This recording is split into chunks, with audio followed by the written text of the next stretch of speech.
We will hear the closing cry of the verger pro tem. We ask that the audience remain seated after the closing cry until the last graduate clears the area. We then invite you to join us for a reception for our graduates and their families and guests at Lewis Katz Hall at the Dickinson School of Law.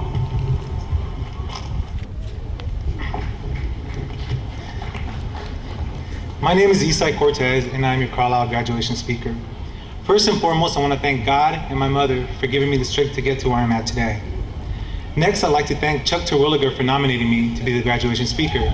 When Chuck first nominated me, I replied that I thought it was sweet and that I appreciated the fact he thought I would be a good speaker.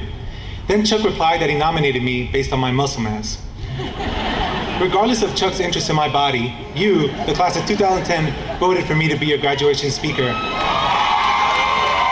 I'm so honored and so grateful for this opportunity.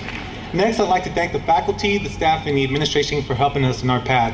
You guys are all amazing people, and I will be forever grateful for your help. I'd also like to recognize our fellow classmates that were U.S. war veterans. I know of Daniel Knopfsinger and Lucas Sheehan. Thank you for defending our country.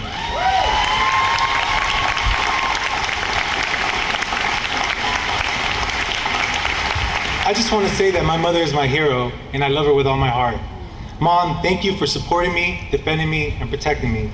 You raised me as a single mother, and you showed me what true strength really is. You worked long hours to put food on the table while my grandparents helped raise me.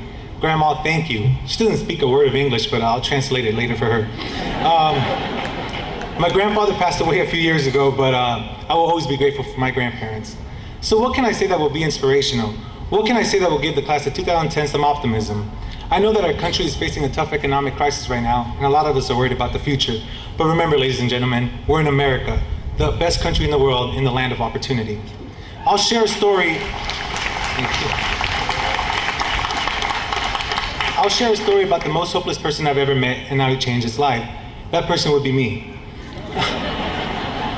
I was born June 17, 1980 in Hollywood, California, to my beautiful mother. I know a lot of you are saying to yourselves, this guy doesn't look a day over 21, but it's true. I'll be 30 next month. As I stated earlier, my mother raised me as a single mother. I grew up in Los Angeles when gangs were spreading it throughout the city, and I saw things as a child that no human being should ever see. During my teen years, I became somewhat of a troublemaker. I developed a drinking problem, and I became a statistic. I was headed for destruction, and I wasn't even 18 years old yet. Where I grew up, staying alive became somewhat of a game. Basically, every day you survived, you were winning, but nobody expected me to win this game.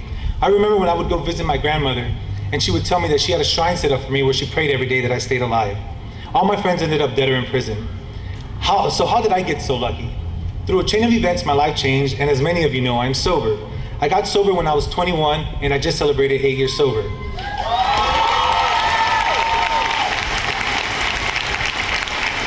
I spent the next couple of years getting an education and working in drug and alcohol treatment centers. It was an amazing experience helping addicts and alcoholics get clean and sober. I witnessed so many miracles as a result of getting sober. Never count anyone out. As long as your heart's still ticking, you have a fight in you.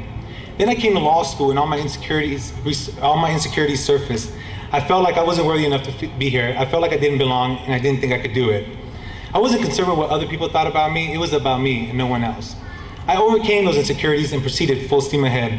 I remember I used to sit in class and just feel so fortunate to be alive and to be in the classroom with you guys. I know Luis Ocasio and I had that same feeling.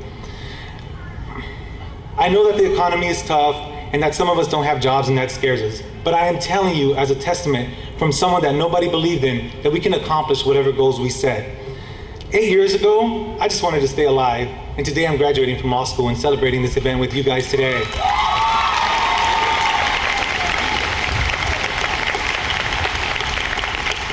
We started this journey 3 years ago because we believed in the mission of Penn State Dickinson School of Law. I was so excited to move to Pennsylvania and learn about this Joe Paul guy I heard about. I never lived outside of Los Angeles, so I had no idea who Joe Paul was, nor what living in the snow entailed. After that first snow, I was having second thoughts about living here, believe me. I remember when it would snow and I'd be so afraid to get behind the wheel, especially after I crashed my car. I remember Stephanie Hill used to fear for my life every time I got behind the wheel. But believe me, Stephanie, I was just as scared as you were.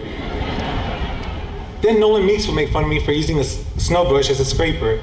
I didn't know there was a difference. Actually, I was thinking about this and Nolan made fun of me for everything I did. But don't worry, Nolan, I won't tell them about why you remind me of Miley Cyrus.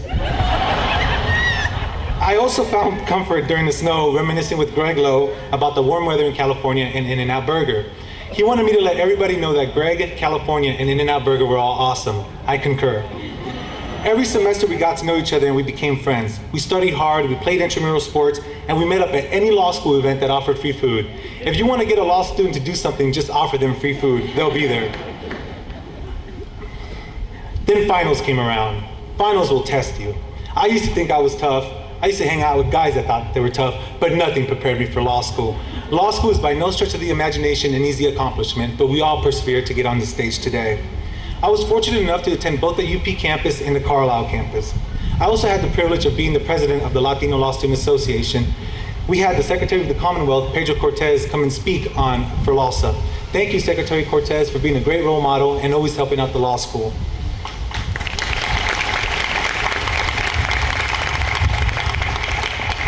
One of my favorite events is when LALSA had salsa lessons and the ladies from the Women Law Caucus joined us. And yes, I'm a Latino that doesn't know how to salsa dance. I'm ashamed, believe me. But we had a great time learning together, and it's one of my best memories of law school. One memory I would like to forget is when Ana Paulina Gomez convinced me to sing karaoke to help raise money for the Public Interest Legal Fund, PILF. I wanted to sing Lady Gaga, but she forced me to sing Baby Got Back in front of my peers and professors. Nonetheless, it was for a good cause, and I'm glad that everyone had fun at my expense. The last thing I'll share is I remember a conversation I had with Justin Kirkhauser at our first barrister's ball. I remember telling him that it was so amazing to be in a room with so many people that wanted to do something positive with their lives. It's an honor to know each and every one of you. As a whole, we form Penn State Dickinson School of Law, and as a whole, we will be the shining stars of the future. Thank you, professors in the class of 2010, for adding another wonderful chapter to my life. Thank you all for being here today.